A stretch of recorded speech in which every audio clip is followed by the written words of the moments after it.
Good evening, humans. Tyrannosaurusmoth here, and tonight we're taking a look at the Mega Man figure from Jada Toys. Let's do this.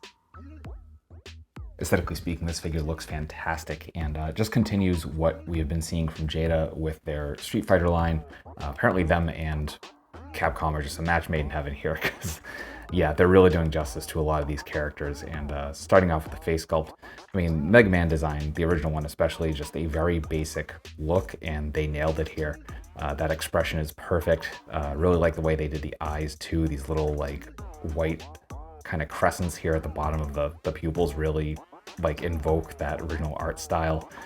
And yeah, beyond that, you know, obviously various shades of blue, and really like the way that they kind of mixed the glossy and the mattes. So obviously we have matte for the bodysuit, and then all the armored bits like the boots and the gloves and the helmet are all this, you know, kind of very glossy blue plastic. Looks awesome. You know, we get the little kind of ears or whatever you want to call them here on the side. We got the red dot there. We even got sculpt on the bottom of the feet. We do have the two like kind of boosters. So really cool little details.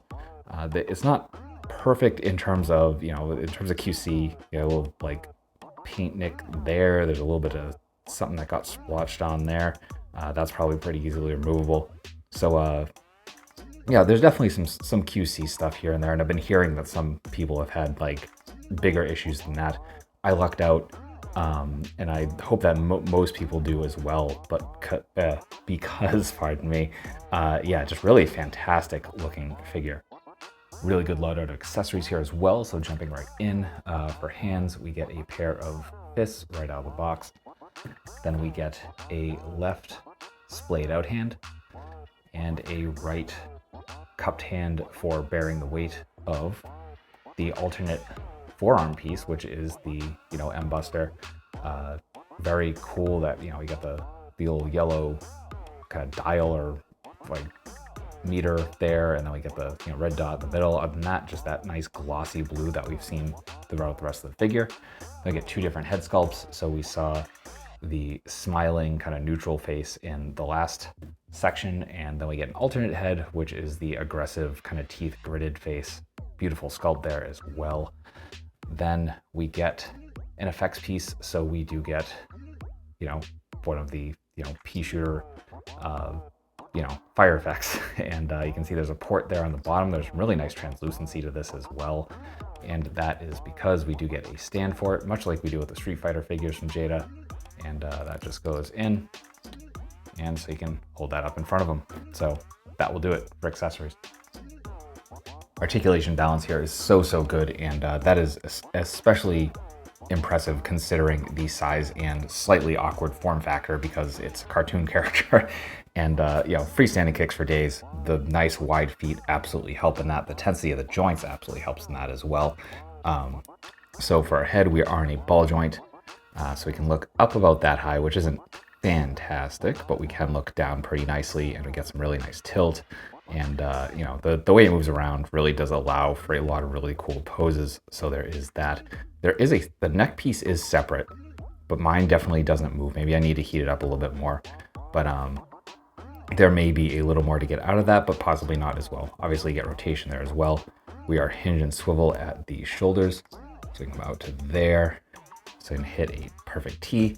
Then we have single jointed elbows, and I will note that because these are smaller pegs, this is a smaller figure, definitely be careful. Make sure you're bending, you know, closer to the joint itself and not giving too much stress, and that is going to be especially important down here. So we can get just past 90, really nice range.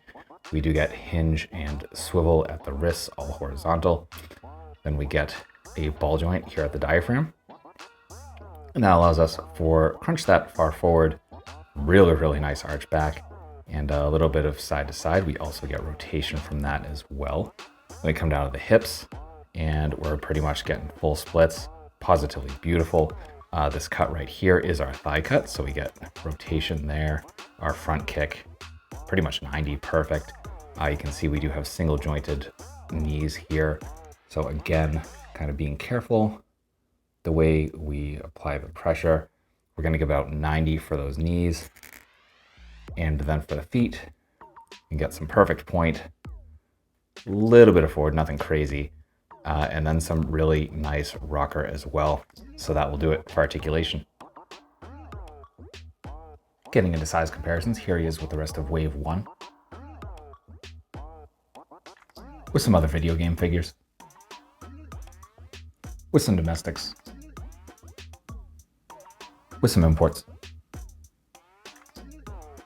With some monsters.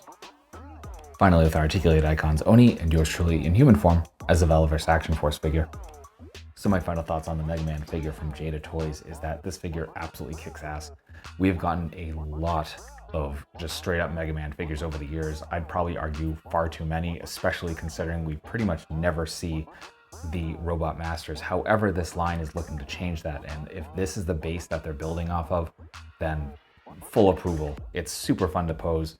Again, just be very careful of those elbow and knee joints, but everything else, very much fun. It feels nice and durable beyond those joints. Not only that, the aesthetics are dead on, the accessories are fun. Cannot recommend it enough. Certainly if you've been waiting for a Mega Man line like this that's going to delve into the Robot Masters, like, yeah, just so much good stuff, especially considering the price point here.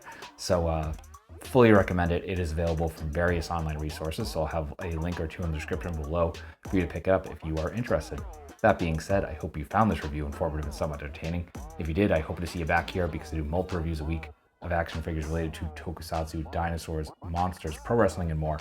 So if any of that appeals to you, come on back. Let's escape the world, talk about some beautiful plastic. But at the end of the day, I just hope you're well, hope that all of your toy dreams come true, and most importantly, I hope that you and yours stay weird, simians.